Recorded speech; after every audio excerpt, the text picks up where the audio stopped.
आप सभी को एग्जाम नैनो यूट्यूब चैनल में हार्दिक स्वागत है।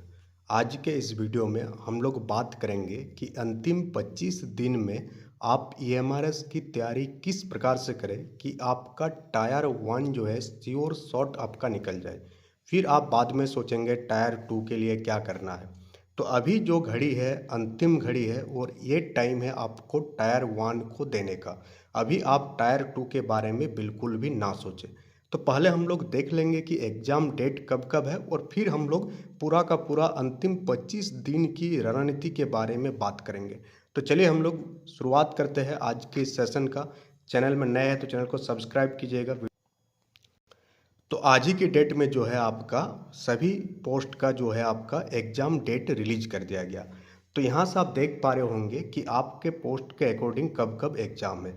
प्रिंसिपल का जो एग्ज़ाम है वो 13 दिसंबर है, अकाउंटेंट का भी 13 दिसंबर का, पीजीटी का 14, टीजीटी और मिसलेनियस टीचर्स का 14 दिसंबर है। और हॉस्टल वार्डन का जो है वो है आपका 21 दिसंबर को। यानी हॉस्टल वार्डन वालों को टाइम मिल गया यहाँ पर।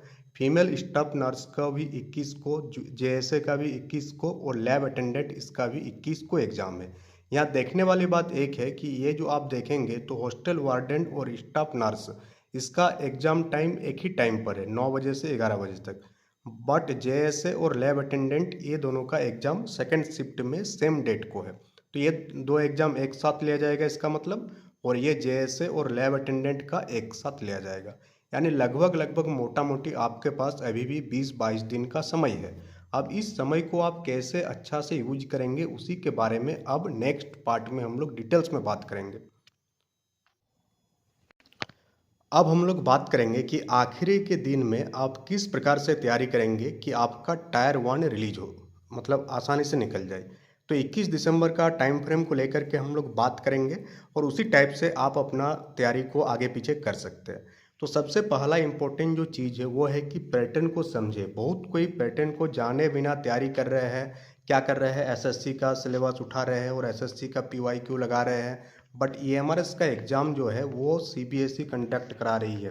तो इस चीज़ को आप ध्यान रखिएगा कि सीबीएसई कंडक्ट करा रही है, पैटर्न थोड़ा सा अलग होगा एसएससी रेलवे वालों से। यहाँ पर जो न्यूमेरिकल पूछा जाएगा मैथ के सेक्शन में वो आपका क्या हो जाएगा, वो थोड़ा सा लेंथी रहेगा, जहाँ पर आप शॉर्ट ट्रिक तो नहीं लगा सकते। एक बात तो क्लियर है कि कोई भी सीबीएसई का एग्ज़ाम का पैटर्न आप उठा लीजिए, केवीएस का, एनवीएस का, वहाँ पर मैथ में शॉर्ट ट्रिक बहुत ही कम काम आता है, ऐसा नहीं कि नहीं आता है। बट वहाँ पर आपका ज़्यादा से ज़्यादा काम आएगा अगर आपका कॉन्सेप्ट क्लियर है। इसलिए अगर आप मैथ सेक्शन को डील कर रहे हैं तो वहाँ पर कॉन्सेप्ट क्लियर होना बहुत ही ज़रूरी है। कॉन्सेप्ट पर ध्यान दीजिएगा। और प्रीवियस ईयर लगा रहे हैं तो केवीएस, एनवीएस ये सब प्रीवियस ईयर लगाए, ना कि एसएससी रेलवे का प्रीवियस ईयर। वो काम आएगा बट पैटर्न जानना बहुत ही ज़रूरी है। यहाँ पर आपको अभी तक पता चल गया है कि आपसे कितना नंबर का क्वेश्चन पूछा जाएगा, किस सेक्शन से पूछा जाएगा, ये सब पहले ही डिस्कस कर चुके हैं। अब हम लोग बात करेंगे कि हर एक सप्ताह आप किस प्रकार से तैयारी करेंगे। अगर आप डेली 4 से 6 घंटे भी आप देते हैं तो भी सिलेबस जो है आपका कंप्लीट हो जाएगा। अभी भी अगर आप सिलेबस कंप्लीट नहीं कर पाए हैं तो पहले वीक 1 यानी कि डे 1 से 7 यानी एक सप्ताह का पूरा प्लानिंग यहाँ पर हम लोग बात करते हैं। यहाँ पर आपको टाइम देना है 4 से 6 घंटा तक। यहाँ पर आपको क्या क्या करना है, सबसे पहले आपको हिंदी और इंग्लिश को उठाना है और ये सारे टॉपिक आपको हर हाल में कंप्लीट कर लेना है विद इन 1 वीक। कौन कौन सा टॉपिक है इसमें आपका है, हीरो स्पोर्टिंग का टॉपिक है, क्लोज टेस्ट का है, reading comprehension, synonyms, antonyms, one word substitution. क्योंकि ये पार्ट से आपका हिंदी या इंग्लिश में 50% कवर हो जाएगा और 50% पार्ट रहेगा आपका ग्रामर का। ये पार्ट आप छोड़ नहीं सकते हैं। ये कंप्रिहेंशन वाला पार्ट, वन वर्ड सब्स्टिट्यूशन वाला पार्ट, आपका सिनोनिम्स, एंटोनिम्स, ये सब चीज़ें आप छोड़ नहीं सकते। दोनों ही केस में, हिंदी और इंग्लिश दोनों में ही आपको करना है।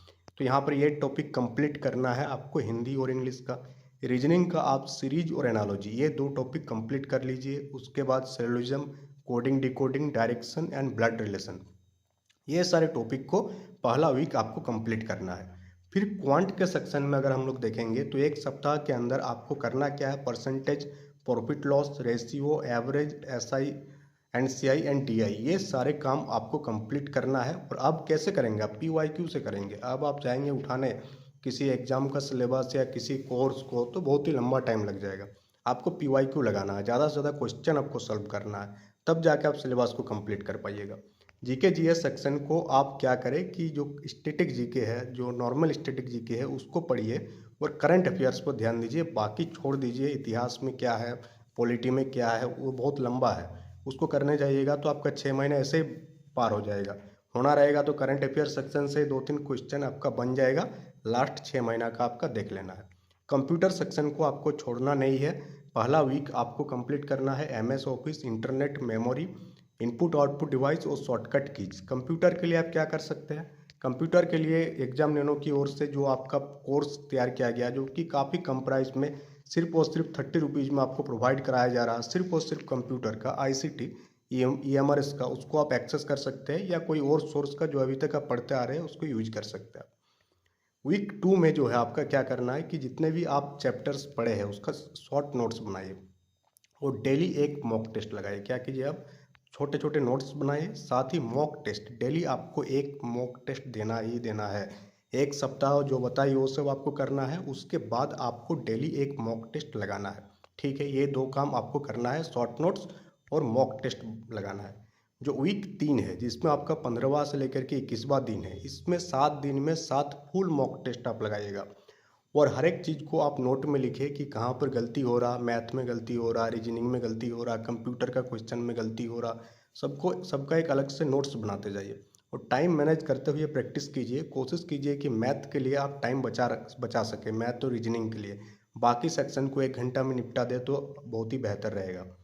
फिर जो लास्ट वीक है, इस टाइम आपको कोई भी नया चीज़ नहीं पढ़ना है, सिर्फ और सिर्फ आपको रिवीजन करना है। क्या करना है, रिवीजन करना है। कंप्यूटर और जीके को डेली 30 मिनट देना है। इसमें इंग्लिश और हिंदी ग्रामर का पूरा रिवीजन होना चाहिए।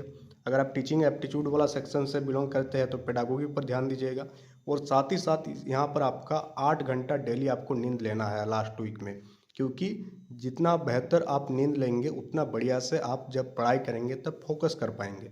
आप अगर 5-6 घंटा नींद लेकर के सोचेंगे कि आप डेली 8-12 घंटा 13 घंटा पढ़ लेंगे तो वो नामुमकिन है, वो होगा ही नहीं। बायोलॉजिकल प्रोसेस ही आपका डिस्टर्ब हो जाएगा तो माइंड कहाँ से आपका सपोर्ट करेगा, आप जो भी चीज़ पढ़ रहे हैं उसको दिमाग में रखेगा। तो दोनों चीज़ ज़रूरी है, बायोलॉजिकल प्रोसेस भी ज़रूरी है और आप जो तैयारी कर रहे हैं वो भी ज़रूरी है। 8 घंटे का मस्त नींद लीजिए, उसके बाद आप देखिए 12 घंटा 13 घंटा पढ़िए, पूरा दिमाग में घुसेगा और लास्ट एग्जाम टाइम में आप रिकॉल भी कर पाएंगे। बहुत कोई का प्रॉब्लम होता है कि पढ़ता बहुत है बट एग्ज़ाम टाइम में वो रिकॉल कर ही नहीं पाता। इसके पीछे का रीज़न यही है कि उसका दिमाग पढ़ा तो है बट उसका दिमाग कितना एब्जॉर्ब किया, क्यों नहीं एब्जॉर्ब कर पाया, क्योंकि वो नींद ही नहीं लेता था। डेली डेली 5-6 घंटा सोकर जाता था। क्वालिटी स्लिप काफ़ी इंपॉर्टेंट है, बहुत ही ज़रूरी है। 7 से 8 घंटा का नींद ज़रूरी है। बहुत कोई बोलेगा कि 5-6 घंटा सोना चाहिए, वो खुद 8-8 घंटा सोता होगा और बोलता है कि 5-6 घंटा सोना चाहिए। 5-6 घंटा सोने से आप फोकस ही नहीं कर पाइएगा। आप डेली टाइम टेबल एक बना दिए है आपके लिए, अगर आप 6 से 7 घंटा डेली देंगे तो आपको क्या करना है, सुबह उठ के ही पहले करंट अफेयर्स और जीके वाला सेक्शन निपटा देना है। 1 घंटा से ज़्यादा नहीं देना है आपको। 7 से 8 बजे क्वांट का रिवीजन करना है, फार्मूला वगैरह। 10 से 12 में रीजनिंग और कंप्यूटर प्रैक्टिस करना है। 1 से 2 हिंदी या इंग्लिश को आप दे सकते हैं और 6 से 7 टीचिंग एप्टीट्यूड को दे सकते हैं। बाकी टाइम आप क्या करेंगे, प्रैक्टिस सेट लगाएंगे। बाकी टाइम क्या करना है, प्रैक्टिस सेट लगाना है। उसके बाद अगर आप 3-4 घंटा पढ़ पाते हैं तो भी आप इस सिलेबस को रूटीन को देख सकते हैं, फॉलो कर सकते हैं। बट अब टाइम नहीं है कि आप 3-4 घंटा पढ़कर कुछ कर सकते हैं, जो हकीकत की बात है। अब आपको 8 से 9 घंटा देना ही होगा डेली, 8 से 9 घंटा जब तक एग्ज़ाम है तब तक। 4 घंटा आप थ्योरी को दीजिए, यानी कि सारा सब्जेक्ट का थ्योरी को, और 4 घंटा आप मॉक टेस्ट में दीजिए। 2 घंटा मॉक टेस्ट में लगाइए, उसके एनालिसिस में लगाइए 2 घंटा, या जल्दी हो जा रहा तो और एक मॉक टेस्ट दे दीजिए। जितना ज़्यादा आप प्रैक्टिस कीजिएगा उतना बेहतर होगा आपके लिए। तो वीडियो ये सब चीज़ें PDF हम डाल देंगे, इसको एप्लीकेशन में भी डाल देंगे ये सब चीज़ें। और बाकी चीज़ें क्या है, एग्ज़ाम डे के दिन क्या स्ट्रेटेजी रखना क्या नहीं रखना, उसके लेकर के बाद में वीडियो बनाएंगे। तो सेशन कैसा लगा, सेशन के बारे में फीडबैक जरूर दीजिएगा। आपका जो भी डाउट है कमेंट बॉक्स में कमेंट करके लिखिएगा। चैनल में नए हैं तो चैनल को सब्सक्राइब कर लीजिएगा। That's all for the today, thank you.